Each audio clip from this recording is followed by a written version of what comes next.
Olá, é com muito prazer e alegria que a gente abre esta nova edição do Prosa Cultural, né, que vai tratar de um assunto assim de interesse de todos.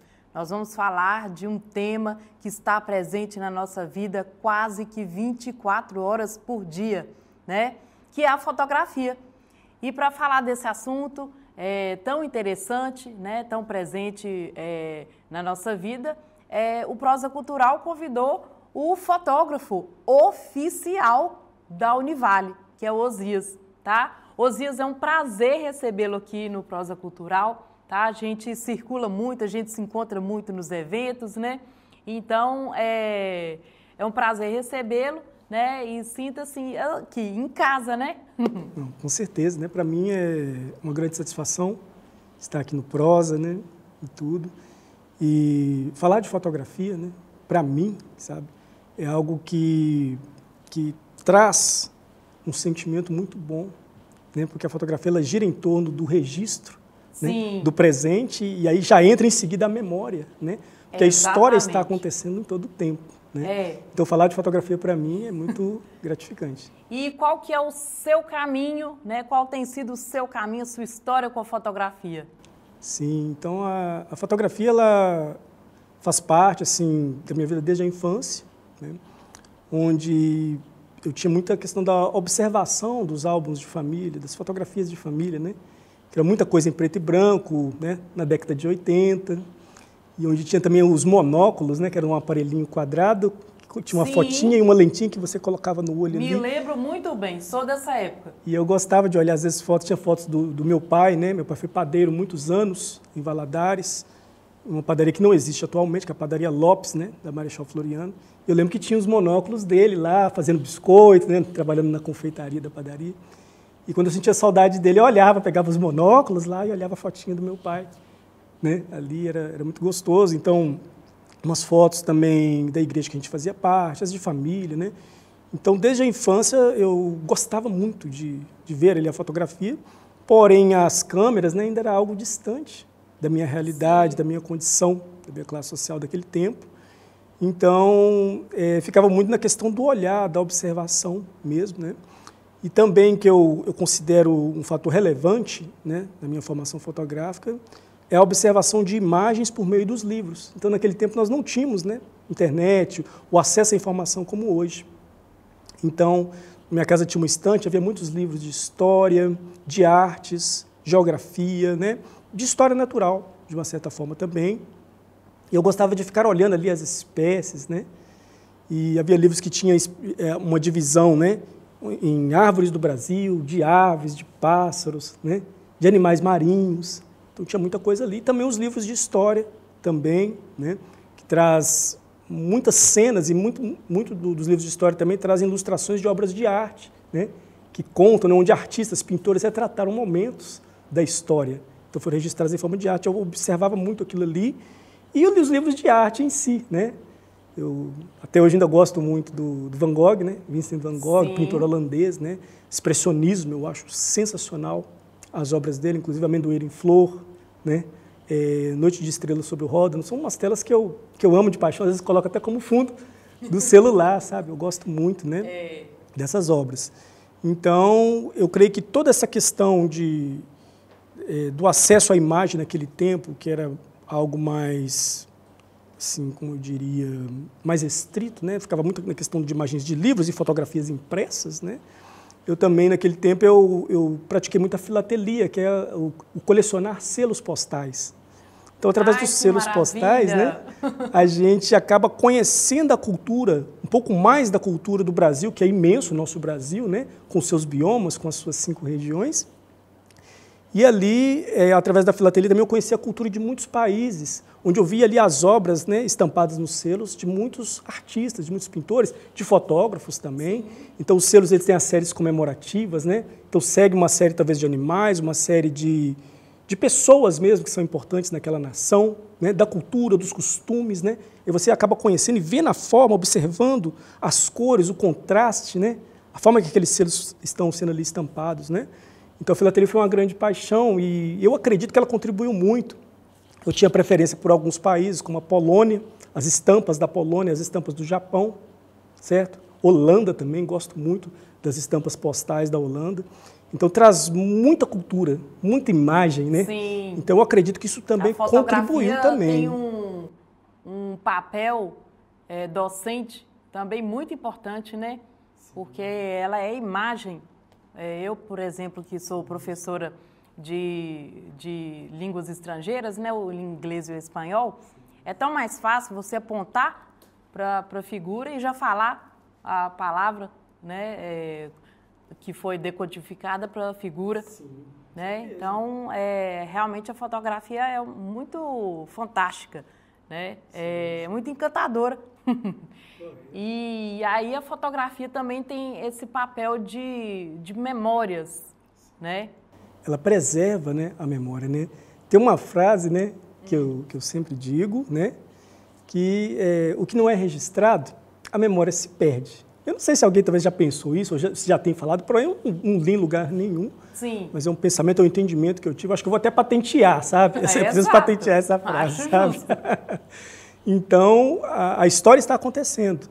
Então, a memória ela é registrada de diversas formas, né? Seja por escrito, né? A história oral. Hoje nós temos muitos recursos tecnológicos para o registro, né? Mas o que eu mais me identifico é a fotografia, sabe? Fotografia. Então, eu tenho a fotografia como uma ferramenta para fazer esses registros da história. E isso vai ser contado, essas imagens, né? Vão contar sentimentos, momentos, né? Da história, de pessoas, de uma cidade, de acontecimentos históricos, né? Para as futuras gerações. E hoje em dia a fotografia está muito presente nas redes sociais. E aí, nesse sentido, qual dica que você dá para a pessoa assim, arrasar nas redes sociais com suas fotos no Instagram, né, no Threads, no próprio Facebook, não é verdade? Sim, eu tenho uma opinião, né, uma ótica, né, sobre a questão das redes sociais. Sim. Hoje. Então, o que eu penso? Que houve aquele tempo da fotografia analógica, a migração entre a fotografia analógica e a fotografia digital e a fotografia com os nossos smartphones, o aparelho celular. Então, eu acredito que o celular ele aproximou as pessoas do universo da fotografia, rompeu barreiras de classes sociais, econômicas, e colocou o celular na mão do povo, colocou a câmera na mão do povo. A verdade é essa. Democratizou a câmera, né? Fotografia, colocou na mão das pessoas. Só que a fotografia ele eu vejo como um conjunto, é o resultado de um conjunto de técnicas fotográficas. O resultado é a fotografia. Assim, por isso eu não vejo a fotografia como arte. Mas ela pode ser usada para fins artísticos e ela é o resultado da combinação de várias técnicas, como enquadramento, né, composição, iluminação, né, de quem está fazendo ali. Então, o celular, ele aproximou as pessoas da fotografia, sim. Só que eu vejo que há um tempo que avançou, mas avançou talvez sem muito conhecimento. Sem muita técnica. Sem muita técnica. Né? Então, o que acontece? Eu vejo uma saturação de imagem, eu posso dizer uma saturação imagética nesse tempo, onde se segue as mesmas regras, se faz as mesmas fotografias.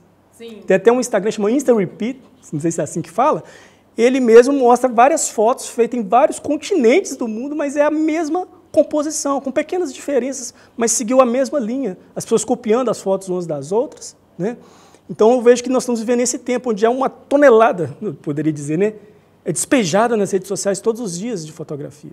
Muitos terabytes, né? Sim, nossa, muita coisa mesmo. O mundo está girando uma grande massa de dados, né? Em peso, né? Na questão de imagem, então é afetado. Então, eu vejo que a questão técnica, né? Ou seja, a minha opinião, que as redes sociais acabam, de certa forma, ditando o que pode e o que não pode.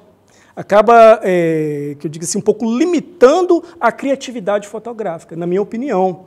Porque, olha, não, para fazer a foto tem que fazer isso, tem que fazer essa expressão. Então, de certa forma, pose, a pose, a forma que você vai olhar, tem que fazer isso, assim, assim, assado. Então, o resultado são fotos iguais, sem muita expressão, que eu falo talvez artística, sabe? Então, acaba limitando um pouco. E por isso eu vejo que hoje muitos fotógrafos eles têm se destacado no mercado por fazer o diferente. Por quebrar um pouco a regra dos terços, né, que é muito utilizado na fotografia, né? Quando você pega o celular, já tem as linhas de grade. Você pode ativar as linhas de grade para você usar como regra, colocar o seu motivo principal da fotografia ali no cruzamento das linhas, né?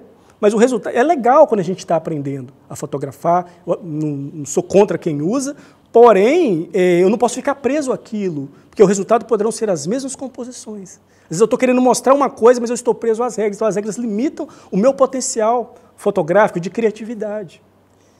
Entendeu? Então, assim, nós temos esses recursos, as linhas de grade. Então, tem que, por exemplo, vou fazer uma foto, eu sempre tenho que olhar a luz, a direção da luz, olhar o plano de fundo, o que está aparecendo atrás? Eu estou querendo mostrar isso, ainda que a fotografia de selfie, a fotografia moderna hoje de celular, né? Eu tenho que pensar na minha composição, né? Se eu estou fotografando na contraluz, como é que eu vou fazer? Sim. Será que o rosto não vai ficar muito escuro? É isso que eu quero mostrar para as pessoas, né? Então, tem que observar tudo isso. Hoje nós temos muitos cursos, hoje, né, a era da informação, então hoje eu tenho tutoriais no YouTube, né, no próprio Instagram mesmo, nas redes sociais, ensinando a fazer fotografia com celular, certo? Então, hoje isso está acessível às pessoas.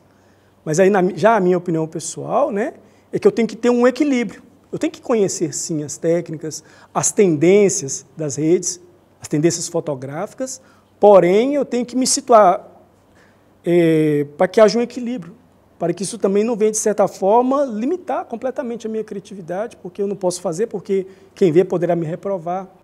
Osias, dentro desse assunto da criatividade, a Lua, fotografar a Lua, você certamente já teve várias experiências, né? Sim, sim.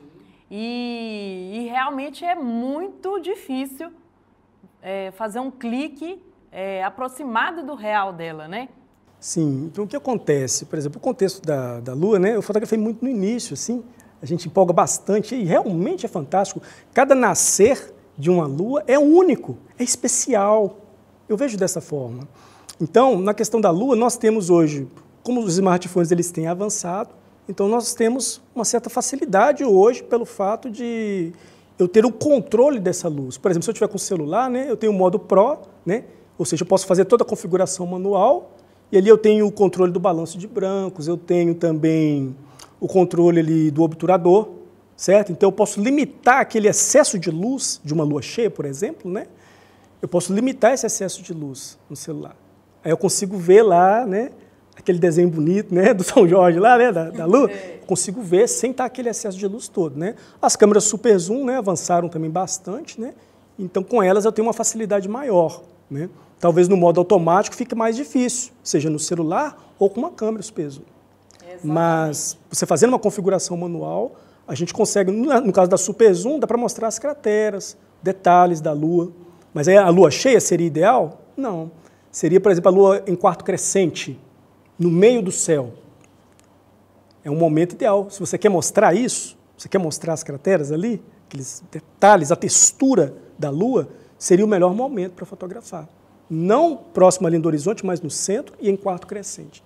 Ali a gente consegue excelentes imagens da lua. Mesmo com equipamento simples. O importante é clicar, né, as tentativas na busca, né, do clique perfeito. Sim, tem que praticar muito, é prática de campo, porque nós temos muitas teorias, temos, como disse, né, muitos cursos, tutoriais sobre fotografia, porém eu tenho que colocar a mão na massa. Eu preciso ter a prática de campo, eu preciso ter as minhas próprias experiências. Uma coisa é eu saber na teoria, não, agora eu pegar uma câmera, por exemplo, né, e entender ali, né, o que eu digo, dizemos assim, os 3 pilares da fotografia, né, na questão técnica, né, que é o obturador, o diafragma e o ISO. São os controles principais da câmera, é o que eu preciso saber de fato na câmera. A câmera pode falar, né, ela pode ter vários idiomas, ela pode fazer 1000 coisas, né, mas o principal eu preciso dominar a câmera fotográfica. Ela não pode ter domínio sobre mim, mas eu que tenho que dominar ali o conhecimento para ela fazer aquilo que eu quero.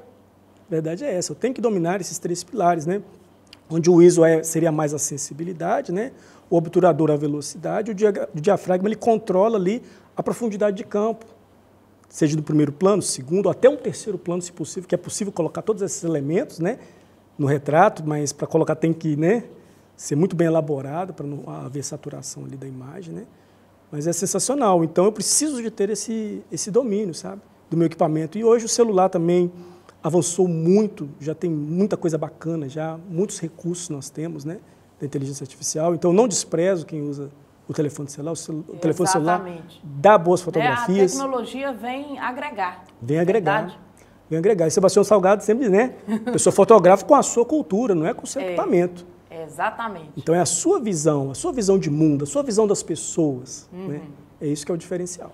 Osias, muito obrigada pela sua participação aqui, né? Por essa prosa tão interessante, tão assim, elucidativa. E realmente, tá? O Prosa Cultural está de portas abertas para você, para esse universo que é super interessante.